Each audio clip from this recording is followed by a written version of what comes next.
Hi! Sa muli ako po si Kuya Elmer ang maghahatid sa inyo ng mabuting balita ayon kay Mateo sa 5 verse 1 hanggang 12. Ang sermon sa bundok.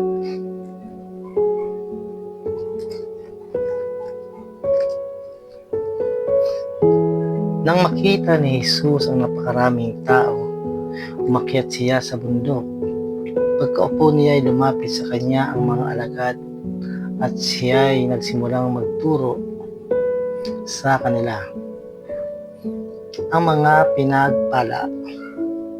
Pinagpala ang mga taong walang inaasahan kundi ang Diyos, sapagkat kabilang sila sa kaharian ng langit. Pinagpala ang mga nagdadalamhati sapagkat aaliwin sila ng Diyos. Pinagpala ang mga mapagkumbaba sapagkat mamanahin nila ang daigdig. Pinagpala ang may matinding hangarin na sumunod sa kalooban ng Diyos sapagkat sila ay bibigyan kasiyahan ng Diyos. Pinagpala ang mga mahabagin sapagkat kahabagan sila ng Diyos. Pinagpala ang may malinis na puso sapagkat makikita nila ang Diyos. Pinagpala ang mga gumagawa ng kaparaanan para sa kapayapaan sapagkat sila ituturing ng mga anak ng Diyos.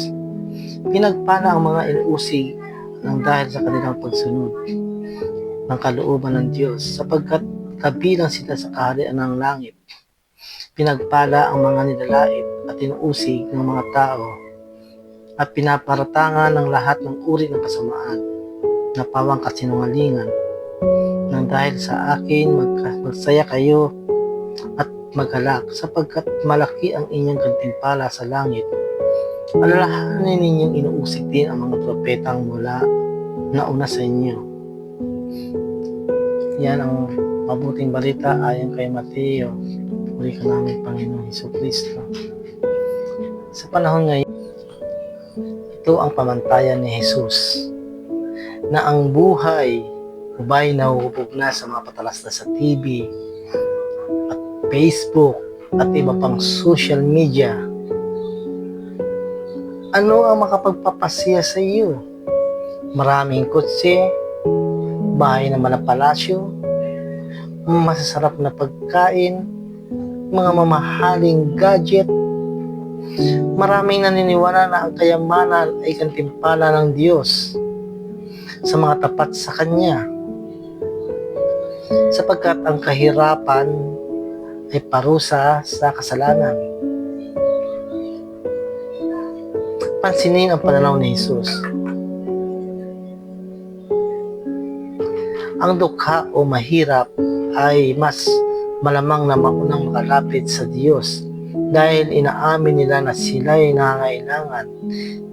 Tiyak na gumagaan ang pakiramdam ng mahihirap nang marinig nila ang sinabi ni Jesus. May pag-asa na sila. Ganun kung gumawa ang pag-ibig na habag ng Diyos. Mahirap ka man at walang kayamanan, hindi ka man niya pinababayaan. Alam niyo kasi sa lipunan natin ngayon, may kasabihan na sinusunod ng patakarang ang maunaan siyang maunang pagbibigyan, matira ang matibay. Sarili mo na bago ang iba. Pinaligtad itong lahat ni Jesus, kinagantimpalaan ng Diyos ang bawat umaamin na siya ay baliwala at walang likas na karapatan at ang bawat kikiramay sa talunan. Nananawagan si Jesus na inaanyayahan ka na tanggapin ang kanyang pamantayan. At sa muli, ako po si Kuya Elmer, ang maghahatid sa inyo ng ating balita ayon sa ating Panginoon. Bye-bye! Ang sinumang manalig sa akin ay hindi mamamatay. Manalig kayo sa akin at makikita nyo ang kaluwalhatian ng Diyos.